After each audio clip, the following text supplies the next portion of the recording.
Welcome to 11CA Funstar channel. So இப்போ வந்து IBPS PO மெயின்ஸுக்கு எல்லோரும் ரெடி ஆகிட்டு இருப்பீங்க. ஸோ அதில் GDP ப்ரொஜெக்ஷன்ஸ் லாஸ்ட் இயரும் கேட்டிருந்தாங்க, நம்ம பார்த்துருந்தோம் ரிவ்யூ வீடியோவில்.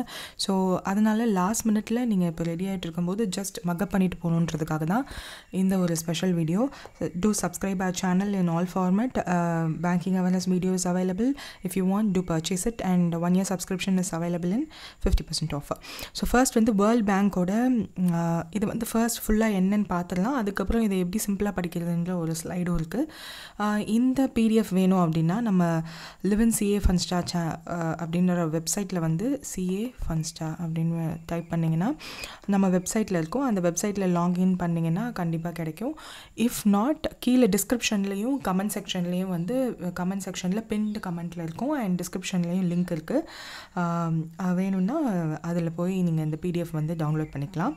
ஸோ ஃபர்ஸ்ட் வேர்ல்ட் பேங்க் வந்து for this financial year 7% too. Next financial year 26 and 27 ரெண்டுக்குமே 6.7% கொடுத்துருக்காங்க. கரண்ட் அக்கௌண்ட் டெஃபிசிட் வந்து 1.1%ன்ற மாதிரி கொடுத்துருக்காங்க on the whole all of the world. And fiscal deficit நம்மளுக்கு தான் கொடுத்துருக்காங்க. கரண்ட் அக்கௌண்ட் டெஃபிசிட் வந்து 1.1% இருக்குன்ற மாதிரி எக்ஸ்பெக்ட் பண்ணுறாங்க.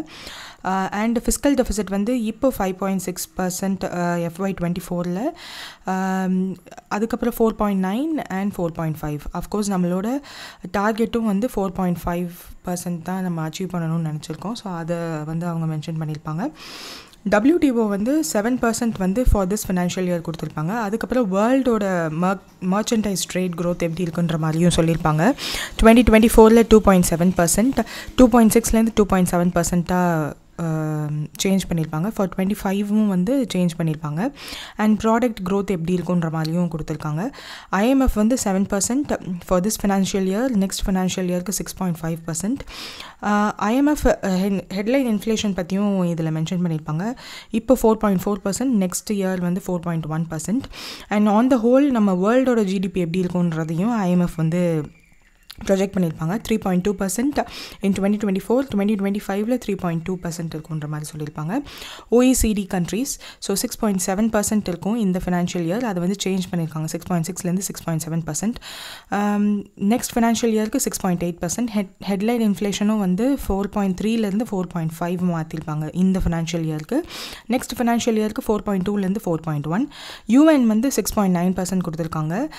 2.7% அப்படின்னு சொல்லி இப்போ மாற்றிருக்காங்க. ஃப்ரம் 2.4%ன்னு முன்னாடி கொடுத்துருந்தாங்க. ADB வந்து 7% கொடுத்துருக்காங்க. நெக்ஸ்ட் ஃபினான்ஷியல் இயருக்கு 7.2ன்னு கொடுத்துருக்காங்க. 24.7% ஆஃப் GDP வந்து டிக்ளைன் ஆகும் பை 2070 அப்படின்னு நம்மளோட இந்தியாவோட GDP. And current account deficit வந்து இந்த ஃபினான்ஷியல் இயருக்கு 1% ஆஃப் GDP இருக்கும். நெக்ஸ்ட் ஃபினான்ஷியல் இயருக்கு 1.2% இருக்கும் அப்படின்னு சொல்லியிருப்பாங்க. அண்ட் 16.9% ஆஃப் லாஸ் அவங்க ரிப்போர்ட் தான் இருந்து இந்த ரிப்போர்ட்டில் உள்ள இம்பார்ட்டன்ட் பாயிண்ட்ஸ் தான் இங்கே நான் எழுதியிருக்கேன். ஸோ ஏஷியாவோட GDP லாஸ் 16.9% இருக்கும் 2070க்குள்ளே. And 41% of loss of GDP வந்து 2100க்குள்ளே இருக்குன்ற மாதிரி ப்ரொஜெக்ட் பண்ணியிருக்காங்க. NSO நேஷ்னல் ஸ்டாட்டிஸ்டிக்கல் ஆஃபீஸ் இந்த ஃபினான்ஷியல் இயருக்கு 8.2 கொடுத்துருக்காங்க. நெக்ஸ்ட் ஃபினான்ஷியல் இயருக்கு Q1க்கு 6.7ன்னு கொடுத்துருக்காங்க. RBI 7.2 இது நம்மளோட RBI ஆனுவல் ரிப்போர்ட்டில் வந்து சொல்லியிருப்பாங்க. லாஸ்ட்டாக நடந்த அக்டோபர் MPC மீட்டிங்லேயுமே வந்து இந்த ஸ்டாண்ட்ஸ்லேயே நாங்கள் மெயின்டைன் பண்ணுறோன்ற சொல்லியிருப்பாங்க. ஸோ டிசம்பரில் we can expect the same or நம்மளோட Q1ஓட டேட்டா எப்படி இருக்குன்றதை பார்த்து அவங்க சேஞ்சும் பண்ணலாம். நெக்ஸ்ட் எக்கனாமிக் சர்வேயில் வந்து 6.5 to 7% இருக்கும் அப்படின்னு சொல்லி ஜூலையில் ரிலீஸ் பண்ண எக்கனாமிக் சர்வேயில் சொல்லியிருந்தாங்க. And S&P global ratings 6.8%. For 2025 to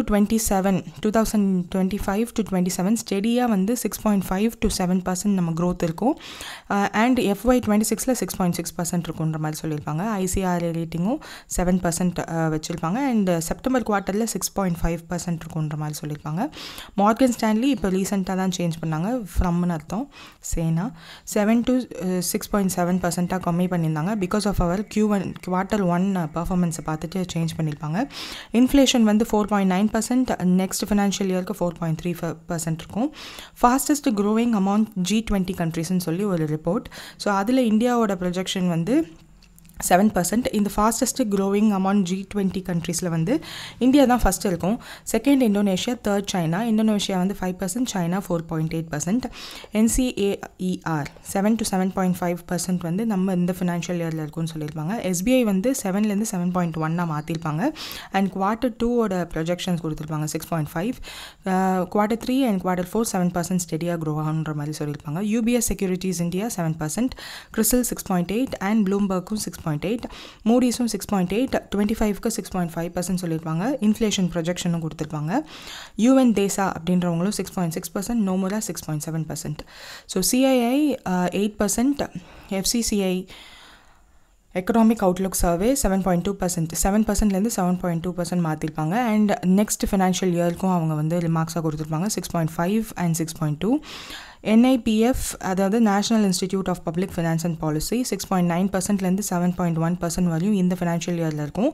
and இதுக்கு முன்னாடி வந்து இந்த ஒரு ரேஞ்ச் தான் கொடுத்துருந்தாங்க. இப்போ வந்து அவங்க சேஞ்ச் பண்ணியிருக்காங்க. Fitch rating 7.2%. ஸோ இது எல்லாமே வந்து ஒரு ரேட்டிங்கில் கொடுத்த ஓவரால் ரிவ்யூ என்னன்ற மாதிரி இது வந்து இருக்கும். ஸோ இதை படித்ததுக்கப்புறம் இதை எப்படி ஞாபகம் வச்சுக்கிறதுனா, இந்தியாவோட GDP FY24 ஆர் 2024ன்னு சில ரிப்போர்ட்டில் இருக்கும், ஆர் FY 2025ன்னு சொல்லியிருப்பாங்க. ஸோ ஃபினான்ஷியல் இயர் 2025னா 2024 to 2025, அதாவது இதில் உள்ள ஏப்ரல் டு மார்ச்.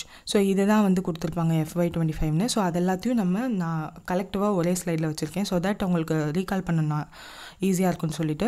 எக்கனாமிக் சர்வேல கொடுத்துருக்கிறது ரொம்ப இம்பார்ட்டன்ட்.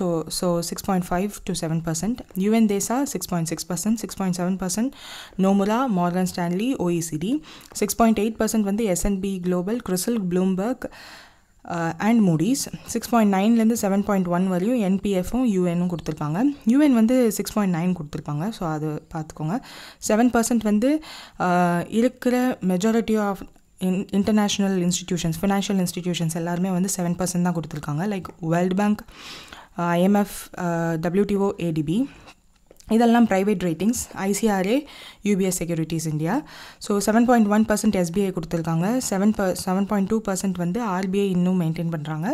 அதோட FICCI economic Outlook, Fitch rating, so அதே தான் சொல்கிறாங்க. 8.8% CII, 8.2% சொல்லி NSO கொடுத்துருக்காங்க. ஸோ தட் இப்போது நான் டீட்டெயில்டான உங்களுக்கு ப்ரொஜெக்ஷன்ஸும் கொடுத்துட்டேன். இதை எப்படி ஈஸியாக சிம்பிளராக படிக்கிறதுன்ற ஒரு ஸ்லைடும் கொடுத்துட்டேன். ஸோ தட் எக்ஸாமில் எது கேட்டாலும் நீங்கள் ஞாபகம் வச்சுக்கணுன்றதுக்காக.